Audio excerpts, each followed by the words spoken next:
you read the title right. I attempted to animate my own scene of the movie The Wind Rises. For some background info, The Wind Rises is a Hayao Miyazaki movie produced by Studio Ghibli, a group you've probably heard of before. The reason why I had decided to animate The Wind Rises specifically is because this summer I had made it my goal to try and watch all the Hayao Miyazaki movies. I originally had a different idea for a video where I would talk about each movie individually, but it ended up being way too long and just way too much. I ranked each movie though, and The Wind Rises has been my number one. I still wanted to do a video about Hayao Miyazaki and his movies and still incorporate my animations, so I ended up doing this. At the end of the movie, you'll be able to see my animations. It's not a specific scene from The Wind Rises, but instead I thought I'd try to do my own where Jiro and Nawako are reunited. I broke it down into 11 sort of scenes and tried my best to stick to the style of the movie. The stuff that I struggled the most with this movie was definitely the proportions and drawing the people consistently. If you've seen my channel before, you know that I have a more almost abstract cartoony style, where everything is very basic, and this almost felt like the opposite. I had to animate individual strands of hair, focus on shading, blades of grass, and the thing I struggled the most with was the clouds. Oh my gosh, it was terrible. I've never had such a hard time. I either made them look fake or too flat, and I still feel like I didn't do it right. As I progressed though, I think I did see and feel some progress in all accounts. And it honestly makes me want to do a video like this again. I also struggled a lot with the faces. I've never before drawn in a style like this, and the eyes were definitely one of the most difficult. I'm also fairly new to Procreate Dreams, and I still get confused on many aspects of the app. As I said before, in my other video idea, I wanted to break down each movie individually, but I've decided that for this video, I'll just talk about The Wind Rises. The Wind Rises is based on a real person named Jiro Horikoshi. This already sets the movie far apart from any other Hayao Miyazaki one, since he often does more whimsical and fantasy-based stories. It's set in World War II in Tokyo, Japan. The first time we see Jiro, he is very young, and we learn that he loves airplanes and wants to be a pilot. The only problem is that he can't be since he has glasses and poor eyesight. He then has a dream where he meets an Italian plane engineer named Giovanni Caproni, who tells Jiro that he should become an engineer so he can still be around planes. Jiro gets excited and decides that he's going to become a plane engineer. This movie has a lot of time jumps too, so it can be confusing, but we jump in time a little bit, and I think Jiro is either coming to or coming from university. He's on a train, and this is when he first meets a girl named Naoko. Then, suddenly, an earthquake hits, and Naoko's maid or friend or something breaks her leg. Jiro helps him to safety, and then leaves to go see his friend Hanjo. The earthquake had caused fires, and Hanjo is trying to save books from the fire. I really like Hanjo as a character because he feels like the direct opposite of Jiro, which makes the dynamic so much better. Whenever Jiro gets caught up in his dreams or spaces out, Hanjo's always there to pull him back down. I think he also sort of sometimes feels like the voice of the audience talking directly to Jiro, the voice of reason sometimes. Then in the story, I think there's another time skip, and Jiro and Hanjo are now employed for Mitsubishi, working on designing planes. This is where we meet Jiro and Hanjo's employer, Mr. Kurokawa. He's this very short, enthusiastic, but also very grumpy man, and I really like him. I think he's hilarious. He adds so much to the aspect of the airplanes. He really cares a lot about the engineering and his people, which you kind of learn as you go through the movie.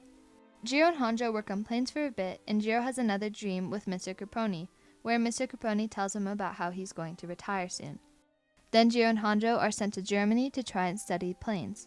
We learn then that Japan is far behind Germany in the plane area.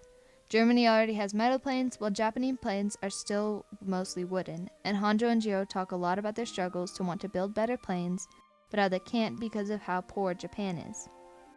Later in the story, while Jiro is asleep, Hanjo is told that he will go back to Japan, while Jiro will be sent to travel around and see the world. We then have another time skip, where Jiro is staying at a hotel during his traveling period. There he saves a girl's umbrella from blowing away in the wind. The girl we later find out is Naoko, and the hotel Jiro is staying at is her family's hotel. Except they're both obviously considerably older now, so I guess she's no longer a girl. Jiro doesn't yet recognize her, but later she confronts him and he remembers her, and they embrace.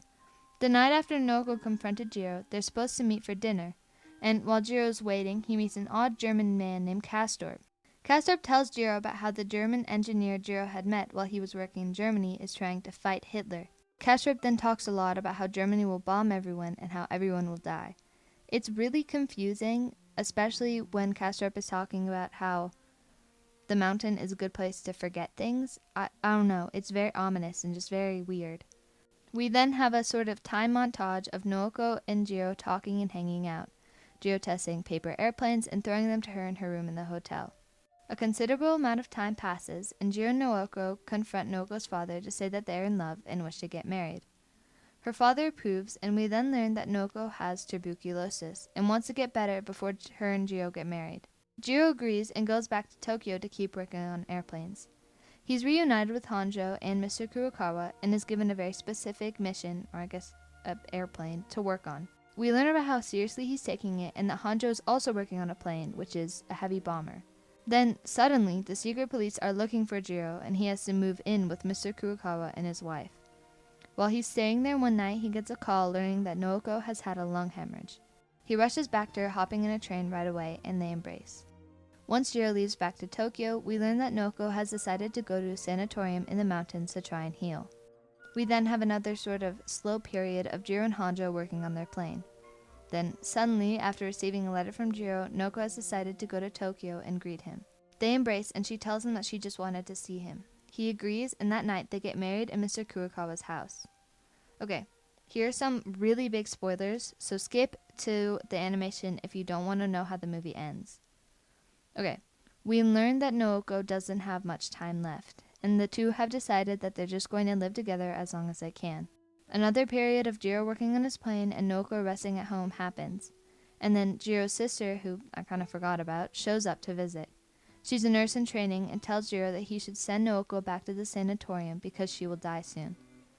Jiro explains how they want to spend the rest of her life together, and his sister gets angry.